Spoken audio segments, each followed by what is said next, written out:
ಗುಡಿಸಲೇ ಆಗಲಿ ಅರಮನೆಯಾಗಲಿ ಆಟವೇ ನಿಲ್ಲದು, ಎಂದು ಆಟ ನಿಲ್ಲದು.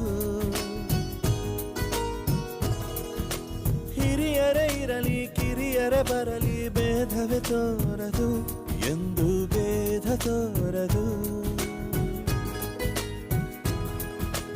ಎಲ್ಲ ಇದ್ದು ಏನು ಇಲ್ಲದ ಹಾಗೆ ಬದುಕಿರುವ, ಆಕಾಶ ನೋಡದ ಕೈಯೇ ನೆನೆದು ಪ್ರೀತಿ ಹಂಚಿರುವ, ಜೊತೆಗಿರು ನೀನು ಅಪ್ಪನ ಹಾಗೆ, ಹಣ್ಣೆಲೆ ಕಾಯೋ ವಿನಯದಿ ಹೀಗೆ. ನಿನ್ನನು ಪಡೆದ ನಾವು ಪುನೀತ, ಬಾಳು ನಗು ನಗುತ್ತ ಬೊಂಬೆ ಹೇಳುತ್ತೈತೆ ಮತ್ತೆ ಹೇಳುತ್ತೈತೆ, ನೀನೇ ರಾಜಕುಮಾರ.